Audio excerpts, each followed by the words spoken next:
because my last interview I recorded was with Dan Pisano, otherwise known as El Reverso, from Can Am Wrestling School.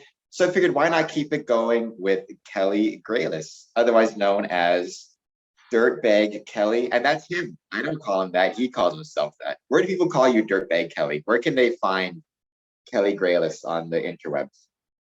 I'm at Dirtbag Kelly on Twitter. My Twitch handles that, and my like Instagram is that, or some variation. There's like an underscore in there. If you really want to find me, you can find me. My government name is on this podcast, so we're okay. So the government doesn't know you as Dirtbag Kelly, because that'd be way better when you're calling. No, that's my made up wrestler in the head, Cam. If I ever have a match, that's what I'd like to be known as. But we all know that's never happening. So you never know. You never know. Let's calm down. First of all, I feel like Dirtbag, like just the name itself, Dirtbag, whatever, Dirtbag Kelly, Dirtbag whoever. Like that feels to me like a very ECW-ish gimmick. Like you come out with like New Jack or something. Well, no, it's funny to me because like it's from a baseball team I managed when I took over. I played Sunday like lob pitch, right? And I was just a guy on the team, and then the guy that ran the team stopped running the team, but it was just all like my buddies from the neighborhood that played on this team essentially. So then I like became the coach of the team and like took over all the responsibilities and like had to get the uniforms and blah blah blah blah blah. So I named the team the Dirtbags because Long Beach State, that's the nickname of their team. And it's supposed to be like hustle hard and da da da, all that stuff. And then I just adopted it because then people were like, oh, Dirtbag Kelly, like it's funny. And then, as you know, Cam, I'm sort of a nice guy. Maybe you would describe me as that. So, but you can't say that as like a guy. You can't say that about yourself. Like, oh, I'm a nice guy, because then people like have a connotation about that, right? Like if you say you're a nice guy, usually people say, oh, that person's not a nice guy. It's okay if other people say it about you, but you can't like say it about yourself. So it's also like a play on that, where I'm like, people generally usually say, oh, Kelly, he's like a nice guy. Would they like, yeah, and like wrestling, nice guy Kelly doesn't have the same ring to it coming down. Well, nice guy Eddie from Reservoir of Dogs, right? I've not seen Reservoir Dogs. It's like a mob thing. Nice guy's like a mob thing. So like if I was like nice guy, I would think like mob gimmick or mafioso. Is that how you? Because we're talking before in the offline / real world, you know regularly contribute or send in emails to a few different podcasts, but shit 90s shows taught me one of them. Do you send it in as like, do you sign off to like Dirtbag Kelly, or is it just Kelly Grealis? Well, on my first one I sent them, I put like in brackets at Dirtbag Kelly because that's my Twitter. Because when I joined the wrestling school, I switched all my stuff over to at Dirtbag Kelly, because in my head that was like my gimmick. Like I just thought that'd be funny. Because I assumed this is before like I knew anything, right? I assumed you just pick what you want to be, and that's what you are, right? Which is like you can, but depending where you are, maybe that's not true for you. Maybe someone like gives you something and they mold you, and like, you know what I mean? It's however you want to do it. But like before I knew anything, I was just like, oh, that'll be my name, like ha ha ha. And like we had like the stuff where like in class where we have names, and like I'm good, like I've escaped without a nickname, right? So like, because like that's like if you're like, I don't know, that's like a true mark of Can-Am. If you get like a nickname, I feel like you've really left like some sort of like mark on the school. Well, you mentioned, we're talking about Can-Am Wrestling School, right? I started a little bit before you, not much, like a few months before you, I think 4 or 5 months. Yeah, but you're like real, like there's like a difference. Like I'm there for fun, like gigglesies, like I want to stay in shape. It's fun. Like Scott lets me do the stuff there. Like you know what I mean? I pay I help out and I do stuff, and like I take it seriously, but like I don't. I'm also old too. Like I'm 40. Like you know what I mean. I'm realistic about this. Like I'm not in super stellar shape. Like if I was taking this serious, I should be in like way better shape. And like there's a lot like yeah. So I look at it like differently than the guys that like are coming there because it's like, you know what I mean, a legitimately good school where people should train. So but Well, I have a different view of it than other people, right? Like I just don't want to be in the way. Like let me take bumps for you and you guys try stuff and all that good stuff. well, I mean, you're definitely not in the way. Like you say that, but off the top of my head, I can't think of anybody who's put in more hours, at least in terms of the setting up and tearing down and Yeah, all but of I the like work. that stuff. That's not fair. Like I like doing that stuff. Like that's why I'm there. Like that's my purpose. You Well, know you what do I a hell mean? of a good job on it. And like, I don't think I ever realized before I started, like, I'm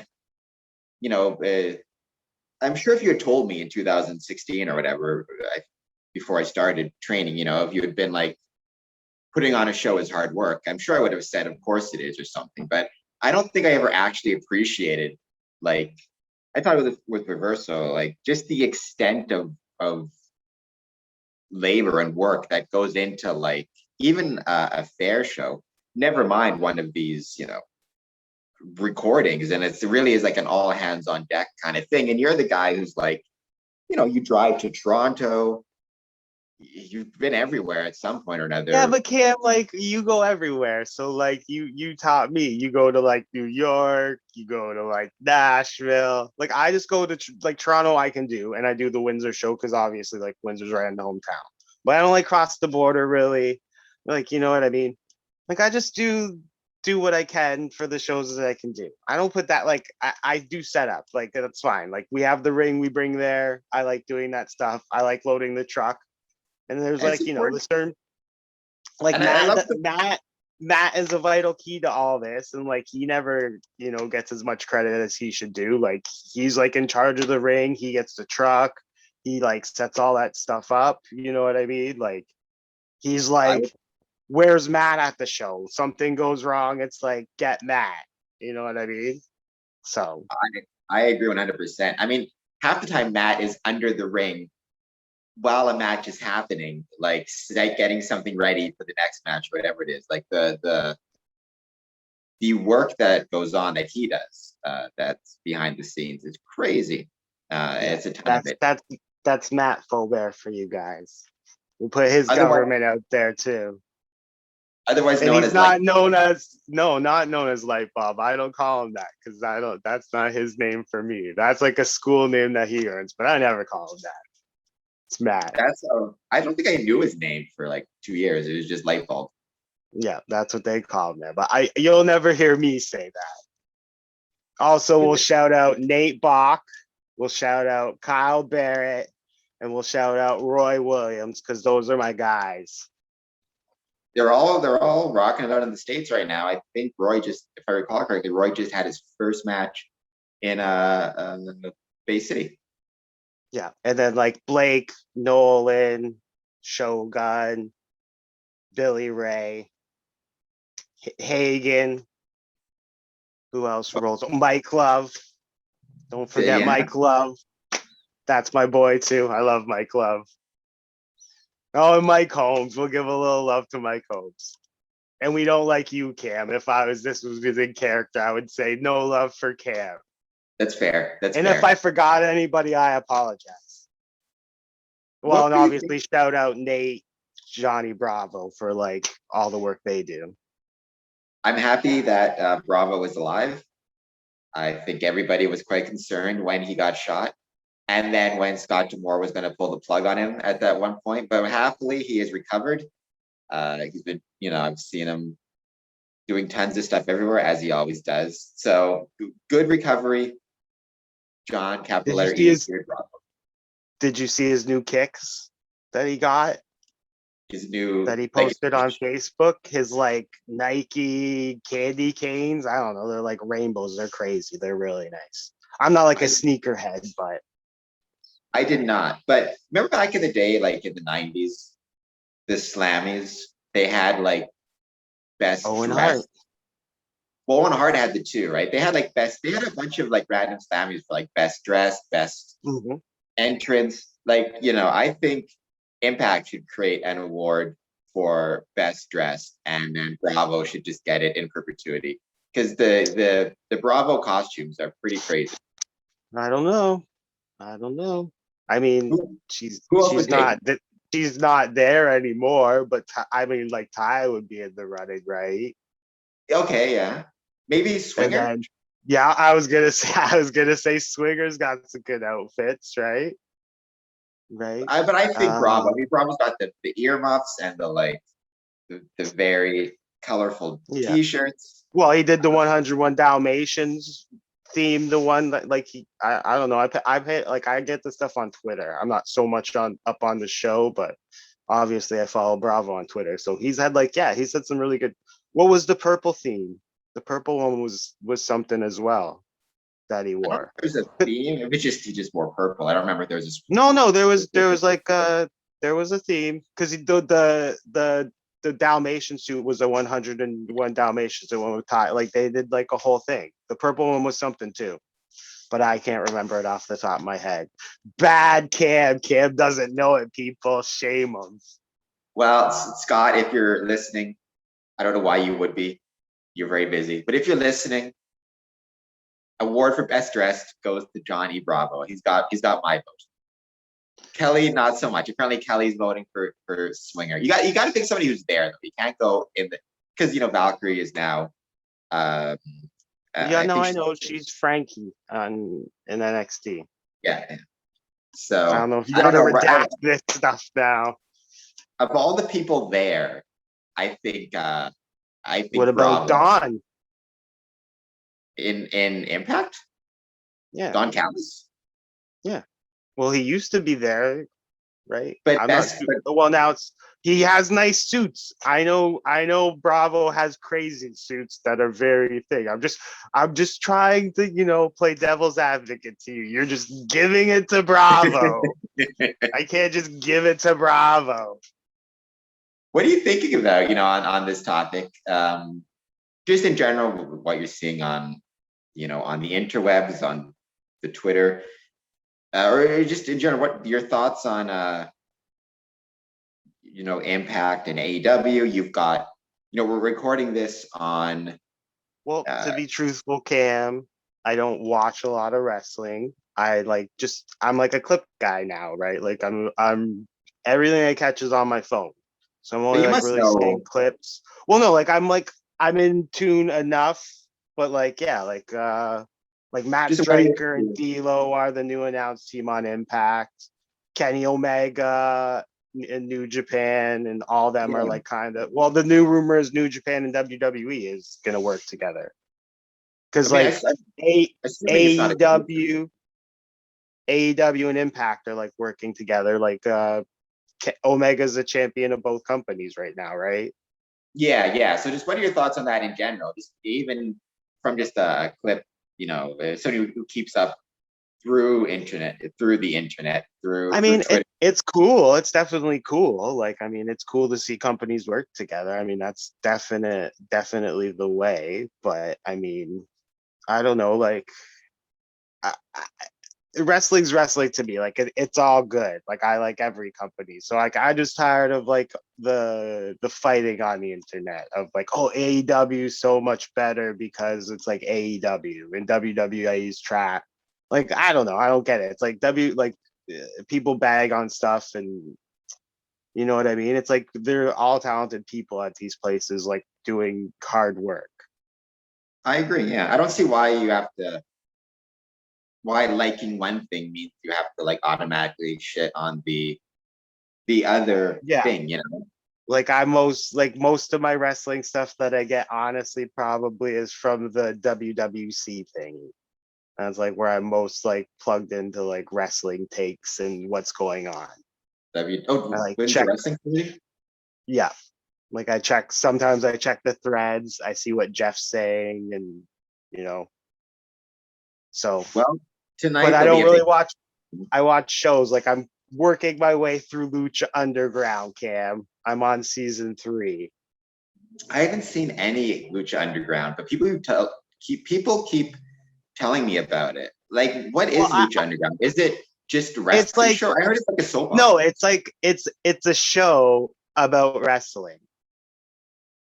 Do they have wrestling in it, or is it just all behind the scenes? No, Like, it's a show, like it's a TV show, right? Like wrestling is a show on TV. Is like Impact is a wrestling show that is on TV. WWE is a wrestling show that's on TV. New Japan is a wrestling show that's on TV. I would describe Lucha Underground as it's a TV show that has wrestling in it. So I it's like Dario Cueto, who he just signed with somebody, maybe MLW, but he's like an actor in real life, the guy that plays Dario Cueto. He okay, runs the temple, and then the people come and fight at the temple, and he like sets the matches, and he does all this like crazy stuff, like spins a wheel, and then they have like backstage gimmicks. Like it was Johnny Mundo, and he was part of the Worldwide Underground, which was like Jack Evans and Tyler Black. That was like his crew and Taya. And then they had Luchasaurus, who like I like to steal all my stuff from, right? He does the head thingy. He was part of like the reptile tribe, which is what's the girl in AEW that paints her face, Cam? oh, I don't know. But that girl that fought Bit Breaker and had like the match of the year. I'm pretty Uh, sure she was I'm pretty sure she's the girl that was ran the reptile crew, or if not, it's somebody else in AEW. But they had that like a reptile crew where Luchasaurus got like his head cut off, I think. Brian Cage like gets a gauntlet that has like powers. They do like backstage stuff. It's like they have the matches in the temple, which is just straight up matches. It's kind of like what I always thought someone should do for a wrestling thing is where it's like I think you should just straight up produce the show. Like it's kind of interesting now since like we don't have fans because of the pandemic, so you could do it like even more better. But I always thought you should do like a thing where it's like everything is like produced. it's funny you using the term temple. I One of my dreams, which who knows if it'll ever happen or not, it probably never will, is but it's my dream is to have a wrestling show take place in the Windsor Masonic Temple in what's called our blue room, which is like one of our lodge rooms. I think it would be an amazing aesthetic and it looked really cool on television. I sent a picture of the room to Prince. Yeah. I think it was a year ago or something, and he was like, said like it'd look awesome on TV. Reminds me of Lucha Underground, and so there you go. So we too have a temple which would look amazing to host the show, and I think it'd be an amazing uh just the picture, the image, and the way it would look on TV. That's something I think about more and more now. Ever since I started at Can-Am is when I'm in a venue, I imagine how could you set up a wrestling ring in the venue and like how would it look on television and how could you get fans. And it's funny how wrestling will or a wrestling school will like seep into your brain and things you never thought of before suddenly you're thinking about, like capacity limits Well, and television aesthetic. we'll see. I was always dumb. Like I'm always like, how did they get the ring in here? Before I like before I moved the ring and like was helped in charge of moving a ring, I was like, oh, how did they get the ring in this like small ass room? I think I just imagined it was done with teleportation. Like I never thought about it at all. Yeah, no, like I was like I definitely didn't think like the ring came apart like it does. Like you know what I mean? Like I I was always just like, I wonder how they do that. Like not even like really thinking about like how they do it, but I was always just like, oh, I wonder how this got here. Like, but not really thinking about it, you know? And then it turns out it's just a lot of sweat and misery and 10-hour days or whatever it is, or 24-hour days. Like it's just a lot of hard work getting rings to and from. So, obviously wrestlers get a lot of credit for what they do, as they should, but shout Yeah, out to Matt. all the people working behind the scenes, Lightbulb, Matt, even from, but all the companies, WWE, Impact, every company, you've got a lot of people uh, working very, Well, very hard to get things ready for the wrestlers. yeah, it's people trying to get on too, right? Help out and help tear down. It is, Austin yeah. Aries helped the one time he was in the truck putting stuff away the one time. Oh yeah, So yeah. Austin Aries. it takes all types of people sometimes. You never know who's gonna like pitch in sometimes. I remember.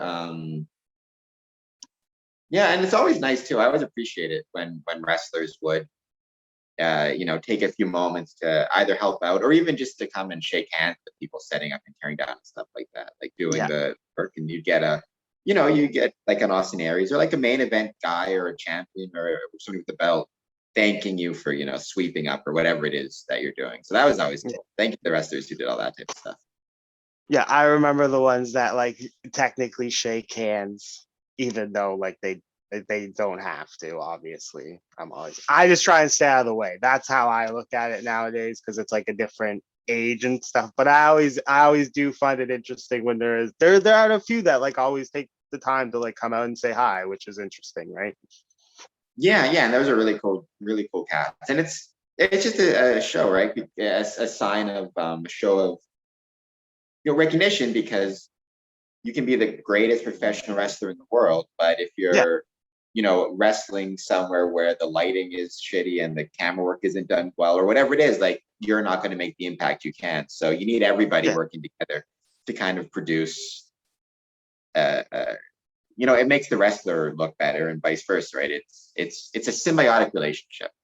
Yeah.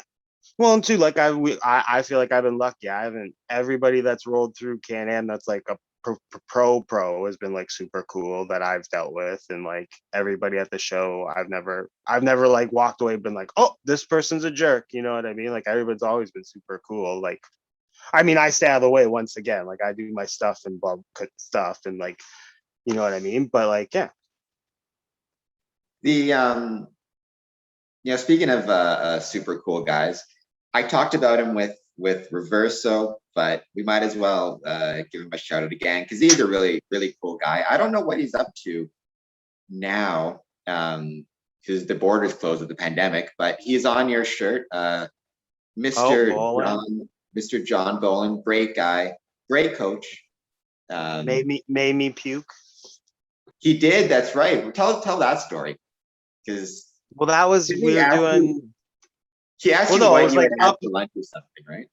up and overs. Yeah. Well, I ate before we came because that was when I was like gung ho, and that was when I was like that was my first stint before my absence for a little bit. But yeah, that was when I was going like working and like going there. That was when we were running 4 days a week, Yeah. right? But we did the up and overs, and also you held each other for the rope runs.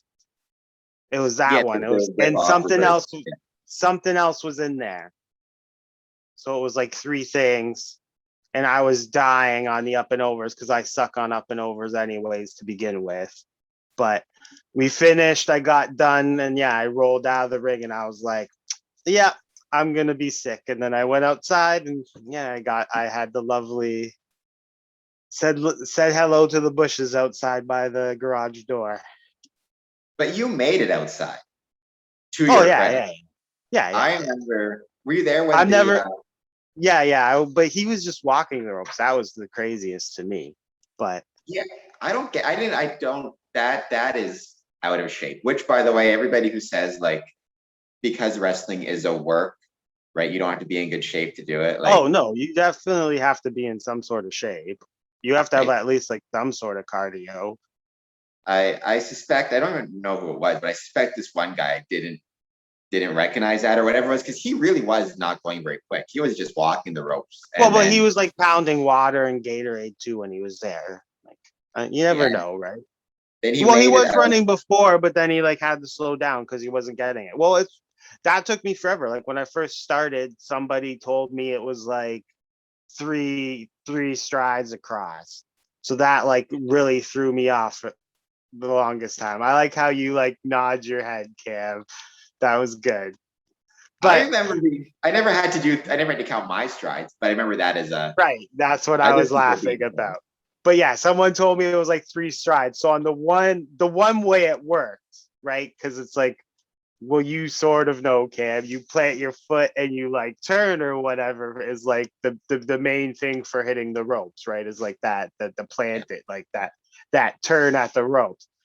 So the one way it works, but the other way, it was always like I was like I have to take like a forced step on the other way. So that like threw me off because I was like, no, it's 3 strides. They said it's like 3 strides. So that threw me off for the longest time. And then finally someone like explained like the plant and turn. And I was like, oh, and then running the ropes became way more simpler. Once you make that little connection, it's funny with any even for the stuff I do, right? A lot of it gets modified, whatever Well, it the is I'm stuff you doing. do is ridiculous, but I mean, you know what I mean? But there's always like a modification, whether it's I shuffle instead of running the ropes, whatever it is. But like there'll always be a thing where it's like the coach will be like do you'll be struggling with something, and then the coach will be like do X, and then it's like you make that connection in your head, and then you just figure it out, right? Like there's always this one piece of coaching or advice I find that can sometimes help you, like even taking suplexes, right? Like I was posting, but it was light bulb, I think, who was like, turn your hand the other way. And it's just a simple thing. You think turning your hand around. But when I did that, my post was so much easier, and I could hold myself up there, and I could work with whoever's suplexing me like you, or, that's just one of those things. It really is the little things, it's a little piece of advice that can, with the running the ropes story, right? Once something gets pointed out to you, it's amazing how simpler things become.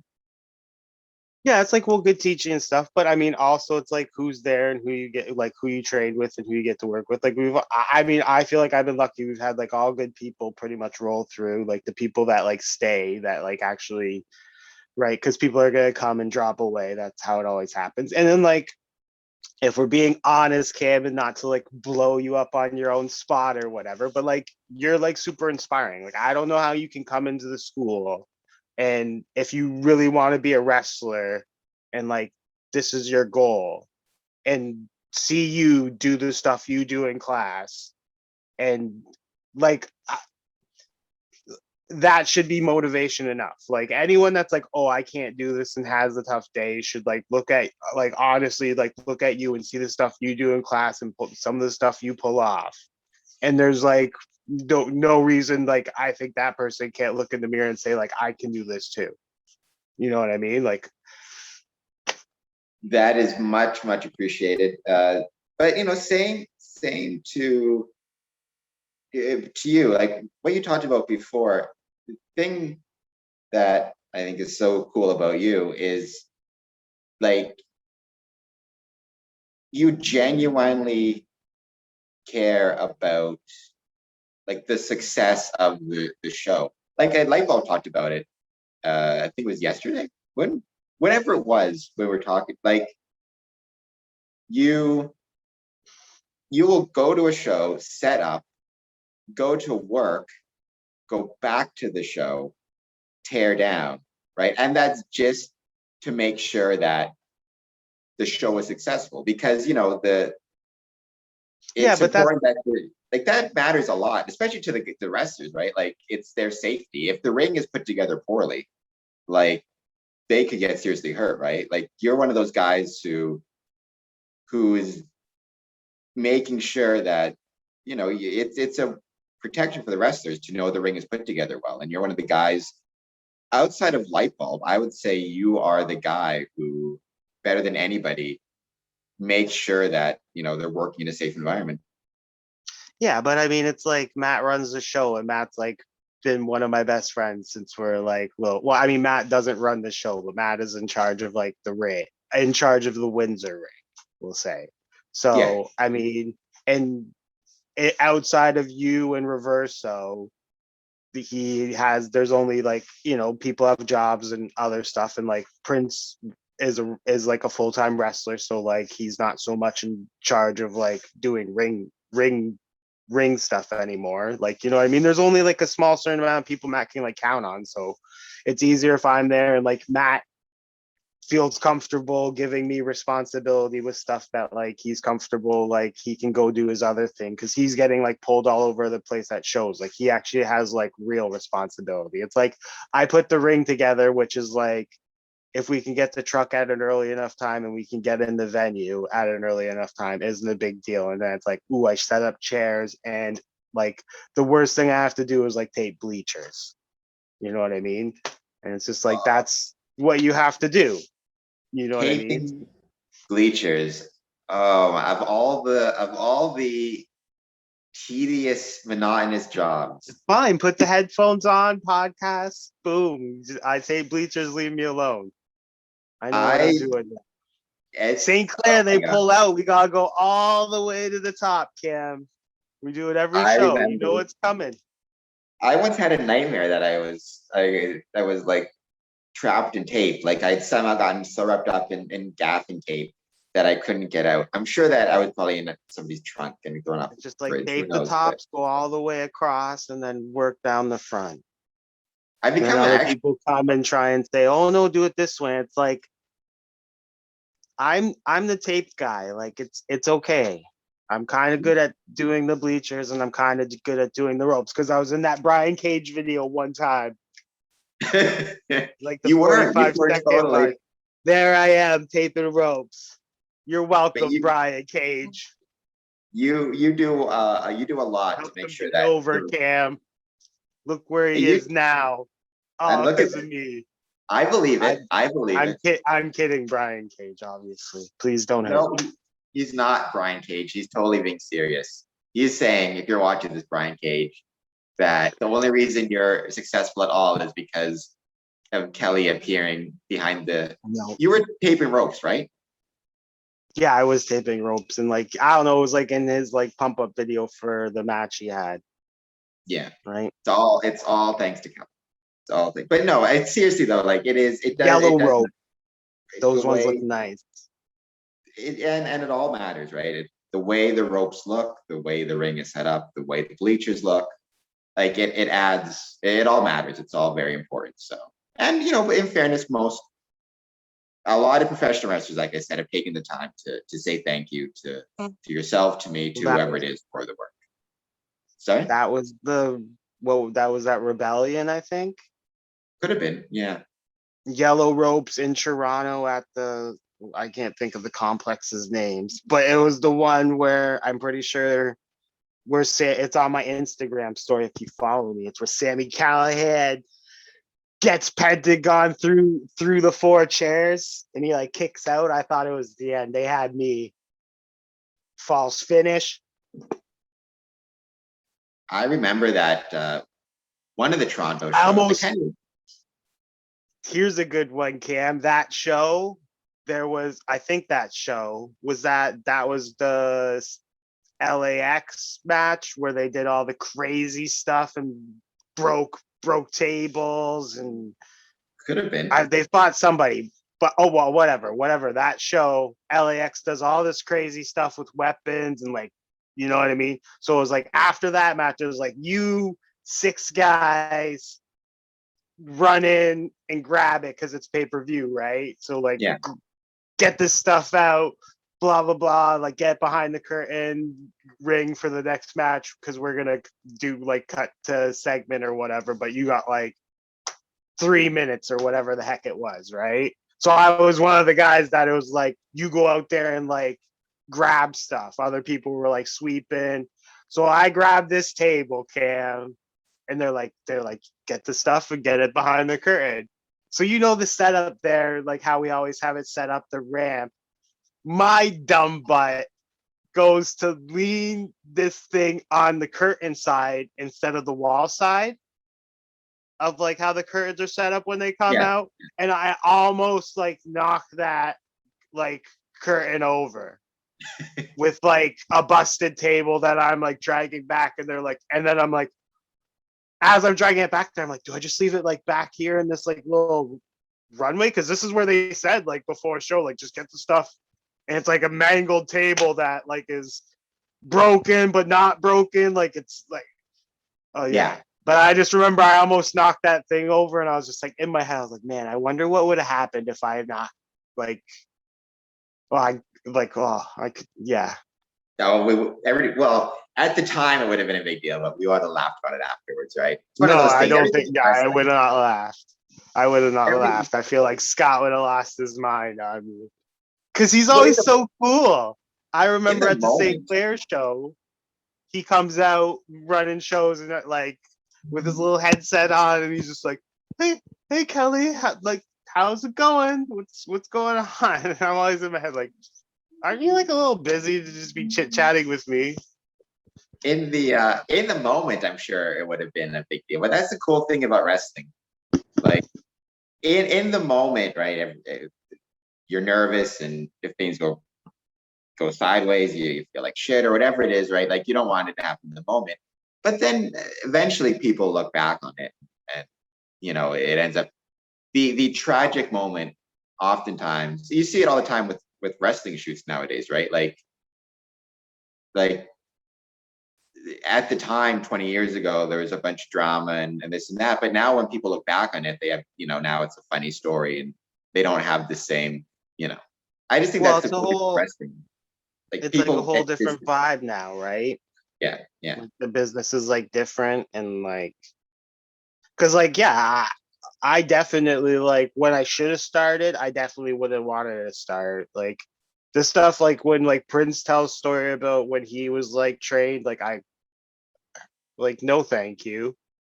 Like I was that's uh, like but that was the time and the place. That was what they did. You know what I mean? That's how it was done. You know what I mean? Like I'm not saying anything against it, but like I just hear stuff like that and it's like cringy to me where I'm just like, ugh, like I would have hated that. Like, you know what I mean?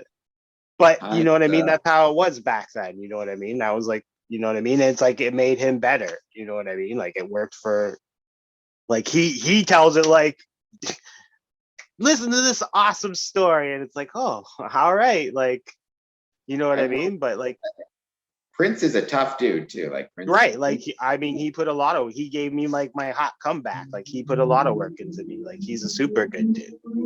Oh yeah, yeah. That I I, didn't shout out earlier that the motorcycle agreed with. Wow. there you go. Prince is a really really good dude. Taught me the 450. So there you go. Taught me the 450. He was just I just seen him. Doing the Yeah, I trying to think last time I saw him, but yeah, he's a really cool guy. Also, Could I'll give you him. do it again, Cam? I haven't done the 450 I in know, like. but can you go do it if I said, hey, we're at the school, do a 450? Are you where you like Princey and you have to like get into it? No, no, I think I could do it. I don't see why not.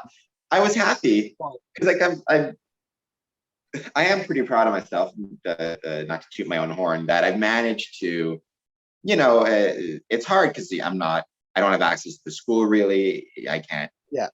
train No, like before, but definitely. I've kept push ups, sit ups, running, not running, but the way I run, Better like that type of stuff. I can better still than follow. me, Cam. I just got I, fat during quarantine. well, And quarantine now will do. Dan's got his crazy idea and I'm gonna have to get in some shape. So we'll see. Push ups, you can do it, buddy. You can do it. Well, no, I gotta start again. I mean, I didn't get like terrible, but like I wasn't doing stuff. I also had to work during this whole stupid pandemic as well. So there was that. We can't all I just do podcasts and do all the stuff that you do, Cam, and be all the places you go. Well, Oh, Cam's just in St. Louis today doing something or other at some speech for some person. because nobody wants me around, so I have to move around all the time. If I stay in one place, people get sick of me. I People are guess. like, "Go away, I Cameron." guess I always like watch your Facebook stuff before this, and it's like, oh, Cam's in New York. Cam's oh, Cam's over here. Cam's over there. I'm like, I just Even seen him now, last week. my Facebook still says I'm like other places, but that's just because I Zoom with people. So if I'm like on a Zoom call with somebody in like Los Angeles, I'll make my Facebook status like Cameron is in Los Angeles speaking with blah blah blah. But I'm not. I'm seeing I'm seeing a face and a wall of somebody located in Los Angeles. But it makes my Facebook more interesting. I feel like I'm over there. I can't wait to travel again. I miss it so much. You've done some traveling. You were like in what? I did Jamaica, I went Portugal and Las Vegas for my last trips. Those are some pretty good places. Those aren't Yeah, bad. Portugal was nice. Portugal was really nice. Well, I did exchange, right? I did exchange when I was in high school. So I lived in Denmark for a year. How was Denmark? Never been there. Denmark was amazing. Denmark is really nice. Lots of like beautiful women in Denmark. But yeah, no, it was like nice. It's supposedly flat, but that's like not really true. But that's what they generally say. They don't get like sarcasm there. They're not They big on don't like like they don't have to. It's just and not not part of like the culture. super. It's not like over here or what when I was there at least. I feel like the sarcasm was a little lost on them. I feel like maybe I'm wrong. Maybe I'm wrong. Good I was advice. kind of a I was kind of a loner in my Denmark days because I didn't really speak the language. Still, good advice. If anybody is traveling to Denmark once this quarantine or lockdowns or Go whatever are over, see the Little Mermaid. What else? You gotta go see the castles. Hit the little Roskilde Festival if you can. What else should you do? Legoland. wait, back up. The Little Mermaid is from Denmark. What's happening? Yeah, Hans Christian Andersen's Danish. I did not know that or anything. I don't. So that's cool. That's how I know proper food etiquette. The do you know like when you're done on the plate where you put your silverware? I do not. If you put it like this, I'm pretty sure it's done. If you have it like I forget now, but that's what I love. There's like a proper way that you put your silverware to say you're done and then you're not done. 90% of my food is, I eat with my hands. Ronald McDonald cooks most of my food. Silverware placement is not at all. That's the Well, worst part about me. Like by a there's mile. a way you put your silverware down when you're out fancy that like the waiter can look at and be like, oh, he's done because of the way his silverware is. For If me, you're it's the really way I put my fancy. McDonald's wrappers. And they're the famous they have open sandwiches, which is gross in Denmark. Not a big fan of the open sandwich. I don't know. Open sandwiches, like open face, like they have the cheese but no top bread or whatever it is. Yeah, like whatever is on the bread, whatever weird concoction it is. Because they have like all different ones. That's like a big thing. But it's not like clothes.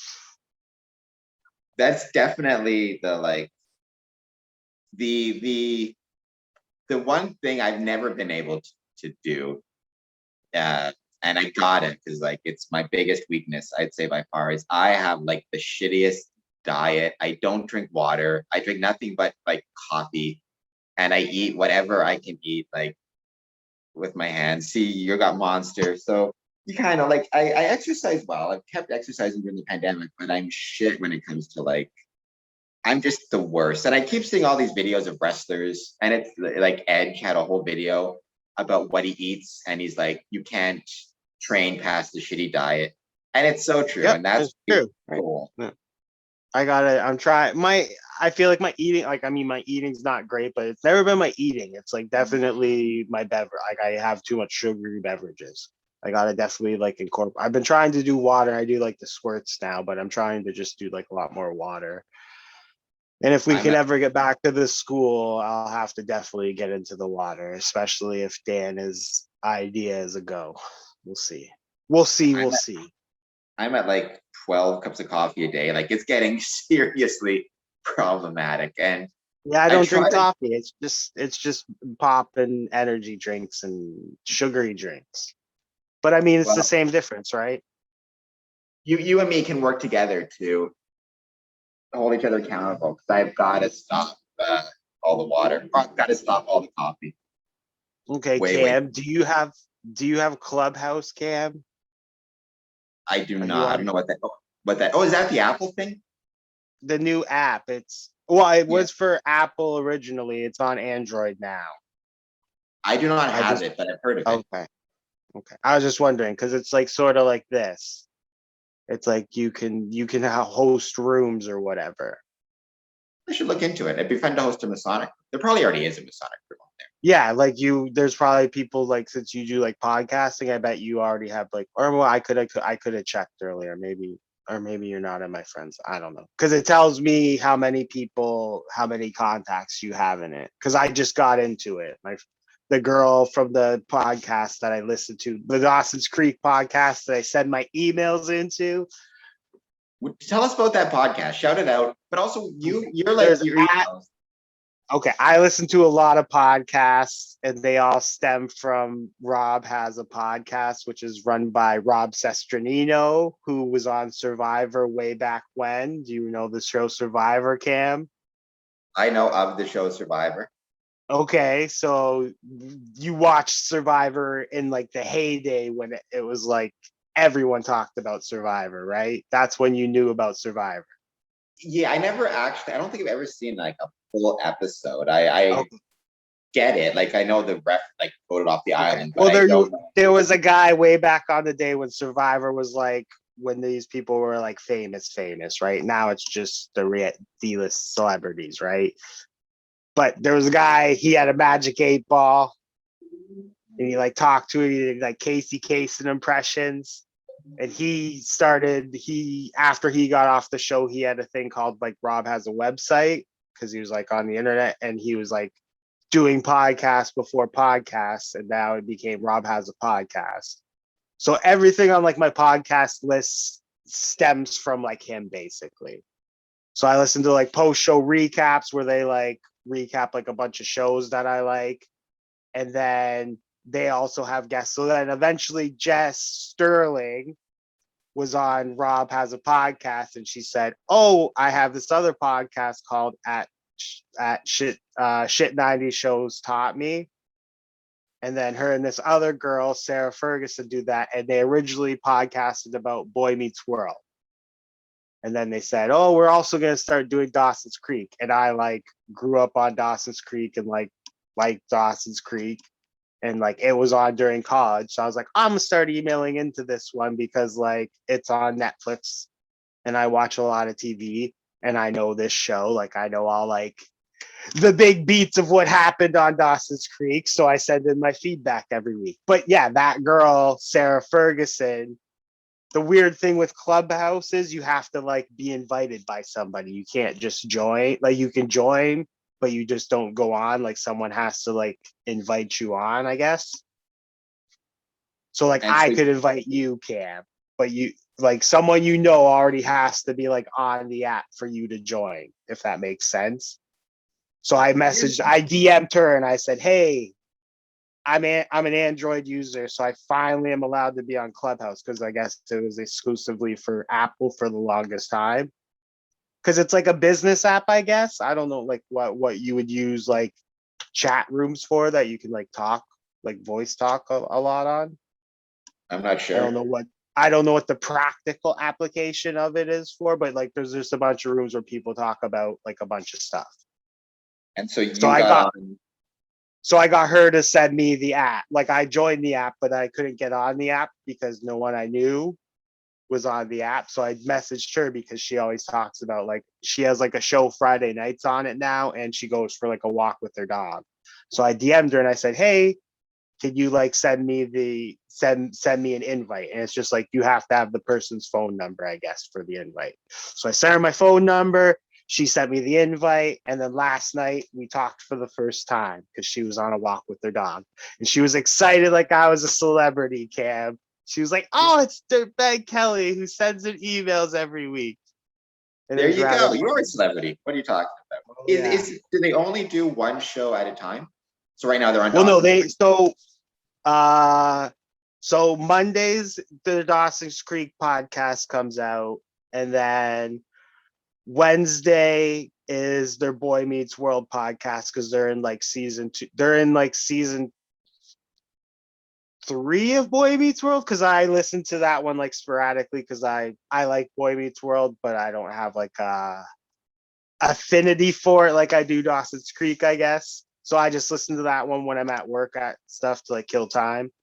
And then they also did like a bunch of bonus podcasts like this month. Like they sorted the Dawson's Creek characters into D&D because the one girl, the other girl, Jess Sterling, is on another podcast with this guy, Josh Wigler, who used to work for the Hollywood Reporter, and he like quit his job and now is like podcasting full time. So they have like a whole patron thingy, and they have like a whole online community where they play like D&D, and there's like a casino, I guess, and all this stuff. I don't know why I was talking about that now, Cam. Well, speaking of Patreon, you can all support me on Patreon if you want, even $1 a month. So there you go. That'll be the There you go. Well, yeah. So they have like a whole like online community because they're pretty big. Because Josh Wigler also has like a decent following. I feel like because he was like worked for MTV and stuff, or reported on MTV shows and stuff. If they ever move past Dawson's Creek to other '90s stuff, tell them to Go Buffy. on. That was my '90s show, Buffy the Vampire. Oh, Buffy, you're a Buffy guy. Oh, yeah, that's what you're saying at the school. Why pitching Felicity to them, Cameron? We gotta get Felicity done first. Why you shake your head? No. Yeah, you're a hater too. You're a hater too. I don't. I've never a great watched show. I don't lend out my Felicity DVD. Oh, I guess I do. I gave it to Melissa one time, so that's not true. But I'm not lending you my Felicity DVD. Sorry, Cam. They're too precious. All I know about Felicity precious is that apparently she had one hairstyle, and then she had like crazy. I was telling, this is what we talked about on Clubhouse last night, is she had like crazy long hair, and then came back for second season. She cut all her hair off in real life, supposedly, and like didn't tell the show people. And like her hair at that time was like the one thing about her that you knew about, like Carrie Russell. That's the only thing I know about Carrie Russell still, because I remember it was on. Well, no, now her hair is like normal, because she was in Mission Impossible. Carrie Russell, she's in my like top 5